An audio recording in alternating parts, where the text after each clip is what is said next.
Hello family, hope you all are keeping safe and healthy. Welcome to English speaking course. ഇന്ന് നമുക്ക് കുറച്ച് important ആയിട്ടുള്ള daily use sentences പഠിക്കാം. But we are going to study these sentences with the help of sentence patterns. When we study sentences with the help of patterns, it's very easy for you to remember. നിങ്ങൾക്ക് ഓർത്തു വെക്കാൻ എളുപ്പമായിരിക്കും, use ചെയ്യാനും വളരെ easy ആയിരിക്കും. So in this video, we are going to study 5 sentence patterns. Earlier, I thought that I would teach you 10 sentence patterns. But 10 sentence patterns, ഒരുമിച്ച് പഠിപ്പിച്ചാൽ നിങ്ങൾക്ക് confusion ആവേണ്ടതിനെ കൊണ്ട് I have divided the video into 2 parts. ഇത് part 1 ആയിട്ട് നിങ്ങൾ കണക്കാക്കണം. ഇതിൽ നമുക്ക് 5 sentence patterns പഠിക്കാം. ഇത് കഴിഞ്ഞിട്ട് I'll publish part 2. അതിൽ നമുക്ക് next 5 sentence patterns പഠിക്കാം. So video full കാണണം. Let's check out what these sentence patterns are. First sentence pattern is let me. Second one is how often do you. Third one is have you ever. Fourth one is don't ever. And the fifth one is am thinking of. So let's get started with our first pattern, that is let me. ഇത് സെൻറ്റൻസിലൂടെ നമുക്ക് പഠിക്കാം. First example sentence is ഞാൻ ഒന്ന് ശ്രമിക്കട്ടെ. ഞാൻ ഒന്ന് ശ്രമിക്കട്ടെ, നോക്കട്ടെ, ഇങ്ങനെയൊക്കെ പറയാനാണ് നമ്മൾ ലെറ്റ് മീ എന്ന പാറ്റേൺ വെച്ച് സെൻറ്റൻസ് തുടങ്ങാറുള്ളത്. In this case we can say let me try. Let me try, ഞാൻ ഒന്ന് ശ്രമിക്കട്ടെ. Next sentence in this pattern is ഞാൻ സംസാരിക്കട്ടെ. Let me talk. Let me talk. Here let me is our pattern. അത് കഴിഞ്ഞിട്ട് നമ്മൾ അവിടെ verb ചേർത്തു. എന്താണോ നമ്മൾ പറയാൻ അല്ലെങ്കിൽ ചെയ്യാൻ ഉദ്ദേശിച്ചത് അത് അവിടെ ചേർത്ത് കൊടുത്താൽ മതി. ഞാൻ ചെയ്യട്ടെ. Let me do. Let me do. Let me is our pattern. We have added do there. Let me do. ഞാൻ പോകട്ടെ. Let me go. Let me go. ഞാൻ പോകട്ടെ. Let me go. ഇനി ഞാൻ അങ്ങോട്ട് പോകട്ടെ എന്നാണ് പറയണമെങ്കിൽ എങ്ങനെയാ പറയാ? We can add there. Let me go there. Let me go there. ഞാൻ അങ്ങോട്ട് പോകട്ടെ. Let me go there. ഞാൻ വിശ്രമിക്കട്ടെ. How can we say this? We can say let me take rest. Let me take rest. ഞാൻ വിശ്രമിക്കട്ടെ. Let me take rest. ഞാൻ ഇത് ചെയ്യട്ടെ. ഇതെങ്ങനെയാ പറയാ? ഞാൻ ചെയ്യട്ടെ എന്ന് പറയാൻ we can say let me do. ഇത് നേരത്തെ നമ്മൾ പഠിച്ചു. ഇനി ഇതെന്ന് ചേർക്കണമെങ്കിൽ നമ്മൾ എങ്ങനെയാ പറയാ? Can you try this? ഒന്ന് ട്രൈ ചെയ്യൂ. Let me do this. This അവിടെ ചേർത്താൽ മതി. ഞാൻ ഇത് ചെയ്യട്ടെ. Let me do this. ഞാൻ നിങ്ങളെ സഹായിക്കട്ടെ. How can we say this? Let me help you. Let me help you. ഞാൻ നിങ്ങളെ സഹായിക്കട്ടെ. Let me help you. ഞാൻ നിനക്ക് ചായ ഉണ്ടാക്കട്ടെ. Let me make some tea for you. Let me make some tea for you. നമുക്ക് എന്താണോ സാധനം ഉണ്ടാക്കണ്ടേ അതവിടെ ടീൻ്റെ പകരം ചേർത്ത് കൊടുത്താൽ മതി. ഫോർ എക്സാമ്പിൾ ഞാൻ നിനക്ക് വേണ്ടി ദോശ ഉണ്ടാക്കട്ടെ. അതെങ്ങനെയാ പറയാ? We can say let me make dosha for you.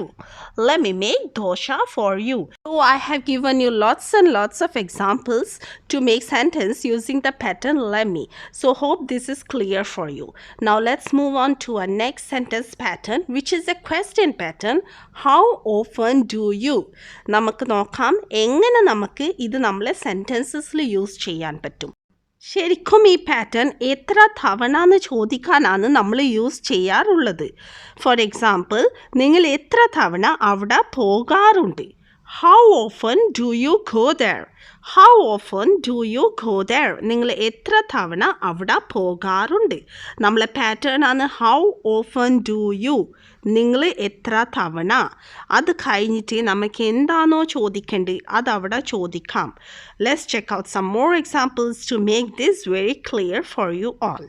നിങ്ങൾ എത്ര പ്രാവശ്യം പുറത്ത് പോകാറുണ്ട്? How often do you go out? How often do you go out? നിങ്ങൾ എത്ര പ്രാവശ്യം പുറത്ത് പോകാറുണ്ട്? How often do you go out? ഇനി ഇതുപോലെ നിങ്ങൾ എത്ര പ്രാവശ്യം പുറത്തു നിന്ന് ഭക്ഷണം കഴിക്കാറുണ്ട് ചോദിക്കണമെങ്കിൽ നമ്മൾ എങ്ങനെയാണ് ചോദിക്കുക? We can ask, how often do you eat out? ഗോൻ്റെ പകരം അവിടെ ഈറ്റ് ചേർത്തു. How often do you eat out? നിങ്ങൾ എത്ര പ്രാവശ്യം പുറത്തുനിന്ന് ഭക്ഷണം കഴിക്കാറുണ്ട്? അതിൻ്റെ ആൻസർ ആയിട്ട് നമുക്ക് പറയാം maybe twice a week, ആഴ്ചക്ക് 2 തവണ. Another similar question is, how often do you exercise? നിങ്ങൾ എത്ര തവണ എക്സസൈസ് ചെയ്യാറുണ്ട്? So we can understand how often do you means how many times, എപ്പോഴെല്ലാം, അല്ലെങ്കിൽ എത്ര തവണ, അല്ലെങ്കിൽ എത്ര ഇടവിട്ടിട്ട് എന്നാണ് ഉദ്ദേശിക്കുന്നത്. Let's check out few more examples. എത്ര തവണ നിങ്ങൾ അവളെ കാണാറുണ്ട്? How often do you meet her? How often do you meet her? എത്ര തവണ നിങ്ങൾ അവളെ കാണാറുണ്ട്? നിങ്ങൾ എത്ര തവണ ഡോക്ടറെ സന്ദർശിക്കാറുണ്ട്? How often do you visit the doctor? How often do you visit the doctor? നിങ്ങൾ എത്ര തവണ ഡോക്ടറെ സന്ദർശിക്കാറുണ്ട്? How often do you visit the doctor?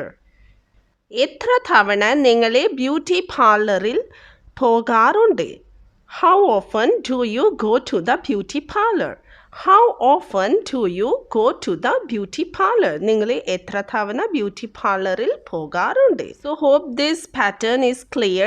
ഇനി നിങ്ങൾക്ക് എത്ര തവണ എന്ന് ചോദിക്കണമെങ്കിൽ നിങ്ങൾ എപ്പോഴും how often do you വെച്ച് ചോദിച്ചാൽ മതി. ഇത് മനസ്സിൽ വെച്ച് കഴിഞ്ഞാൽ you can speak very fluently. So let's move on to our next pattern, which is have you ever. Let's check this also out with the help of examples. Example number 1. നിങ്ങൾ എപ്പോഴെങ്കിലും അങ്ങനെ ചെയ്തിട്ടുണ്ടോ? ഇവിടെ നമ്മൾ സ്റ്റാർട്ട് ചെയ്തത് sentence നിങ്ങൾ എപ്പോഴെങ്കിലും വെച്ചിട്ടാണ്. To start or ask questions with this type of pattern, we use the pattern have you ever. ഈ സെൻറ്റൻസ് എങ്ങനെയാണ് നമുക്ക് ഇംഗ്ലീഷിൽ ചോദിക്കാൻ പറ്റുക? We can ask, have you ever done so? Done so എന്ന് പറഞ്ഞാൽ ചെയ്തിട്ടുണ്ടോ? Have you ever done so? നിങ്ങൾ എപ്പോഴെങ്കിലും അങ്ങനെ ചെയ്തിട്ടുണ്ടോ? Have you ever done so? Let's check out some more sentences with this pattern. നിങ്ങൾ എപ്പോഴെങ്കിലും ദുബായിൽ പോയിട്ടുണ്ടോ? Have you ever been to Dubai? Have you ever been to Dubai? നിങ്ങൾ എപ്പോഴെങ്കിലും ദുബായിൽ പോയിട്ടുണ്ടോ? Have you ever been to Dubai? നിങ്ങൾ എപ്പോഴെങ്കിലും അവിടെ പോയിട്ടുണ്ടോ? Have you ever been there? Have you ever ആണ് നമ്മളെ പാറ്റേൺ. been there അവിടെ ചേർത്ത് കൊടുത്തു നമ്മൾ. Have you ever been there? നിങ്ങൾ എപ്പോഴെങ്കിലും chess കളിച്ചിട്ടുണ്ടോ? Have you ever played chess? Have you ever played chess? നിങ്ങൾ എപ്പോഴെങ്കിലും chess കളിച്ചിട്ടുണ്ടോ? Have you ever played chess? നിങ്ങൾ എപ്പോഴെങ്കിലും ദോശ കഴിച്ചിട്ടുണ്ടോ? Have you ever eaten dosa? Have you ever eaten dosa? അല്ലെങ്കിൽ ഈറ്റൻ്റെ പകരം അവിടെ നമുക്ക് had ചേർക്കാം. Have you ever had dosa? Have you ever had dosa? എന്തെങ്കിലും പുതിയ സാധനം അല്ലെങ്കിൽ പുതിയ ഡിഷ് നമ്മൾ കഴിച്ചിട്ടുണ്ടോ ആരോടെങ്കിലും ചോദിക്കണമെങ്കിൽ you can use this pattern and exchange the word dosa for another dish. So hope this pattern is also very clear. Now let's move on to our fourth pattern, which is don't ever. Don't ever. നമുക്ക് നോക്കാം എങ്ങനെ നമുക്കിത് use ചെയ്യാൻ പറ്റും സെൻറ്റൻസസിൽ. ഒരിക്കലും അവിടെ ഒറ്റയ്ക്ക് പോകരുത്. ഇങ്ങനെ പറയണമെങ്കിലാണ് നമ്മൾ നമ്മളെ പാറ്റേൺ ഡോണ്ട് എവർ യൂസ് ചെയ്യാറുള്ളത്. Don't ever go there alone. ഒരിക്കലും അവിടെ ഒറ്റയ്ക്ക് പോകരുത്. സോ ഡോണ്ട് എവർ മീൻസ് ഒരിക്കലും. Let's check out some more examples. ഒരിക്കലും ആരെയും വേദനിപ്പിക്കാൻ ശ്രമിക്കരുത്. Don't ever try to hurt anyone. Don't ever try to hurt anyone. Please repeat. Don't ever try to hurt anyone. If we have some important papers in our hand, we do say ഈ പേപ്പറുകൾ ഒരിക്കലും നഷ്ടപ്പെടുത്തരുത് or ഒരിക്കലും ഈ പേപ്പറുകൾ നഷ്ടപ്പെടുത്തരുത്. How can we say this? Don't ever lose these papers. Don't ever lose these papers. Please repeat. Don't ever lose these papers. ഒരിക്കലും ഒരു നല്ല അവസരം പാഴാക്കരുത്. Don't ever miss a good opportunity. Don't ever miss a good opportunity. Don't ever miss a good opportunity. Sentences are all beautifully researched sentences. So video full last vare കാണണം and try to make the best use of these sentences in your daily life. So let's continue. ഇനി മുതൽ ഒരിക്കലും വൈകി വരരുത്. How can we say this? From now onwards, don't ever arrive late. From now onwards, don't ever arrive late. From now onwards, don't ever arrive late. So hope this pattern is also clear. Let's move on to our fifth and last pattern, which is I am thinking of. എന്തെങ്കിലും കാര്യം നമ്മൾ ആലോചിക്കുന്നു അല്ലെങ്കിൽ നമ്മൾ ചെയ്യാൻ തീരുമാനിക്കുന്നു പറയാൻ വേണ്ടിയിട്ടാണ് നമ്മൾ ഈ പാറ്റേൺ യൂസ് ചെയ്യാറുള്ളത്. So let's check out examples. ഇങ്ങനെ പറയാറില്ലേ നമ്മൾ മലയാളത്തിൽ, ഞാൻ ഒരു പുതിയ കാറ് വാങ്ങുന്നതിനെ കുറിച്ച് ആലോചിക്കുന്നു. How can we say this in English? We can say this beautifully using our pattern I'm thinking of.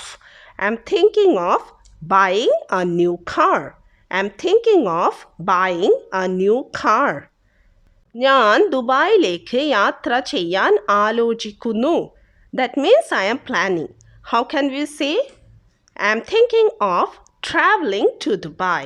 I'm thinking of traveling to Dubai. Or we can even say I'm thinking of going to Dubai. I'm thinking of going to Dubai. ഇനി ഓഫീസിലേക്ക് പോകുന്നതിനെ കുറിച്ച് ആലോചിക്കുന്നു എന്ന് പറയണമെങ്കിൽ we can say I'm thinking of going to office. I'm thinking of going to office. ഇനി ഞാൻ എൻ്റെ ജോലി മാറുന്നതിനെ കുറിച്ച് ആലോചിക്കുന്നു പറയണമെങ്കിൽ how can we say? We can say I'm thinking of changing my job. Or we can say I'm thinking of shifting my job. So we can either say I'm thinking of changing my job or I'm thinking of shifting my job. We can follow the same pattern if we are planning to change our house or flat. We can say I'm thinking of changing or shifting. ഏത് വേണമെങ്കിലും പറയാം. My flat അല്ലെങ്കിൽ house. I'm thinking of changing my house or I'm thinking of shifting my flat. So I sincerely hope that this pattern is also clear. So the next part of this pattern is going to come soon. Another 5 patterns I'll teach you in my next video. Thanks for watching.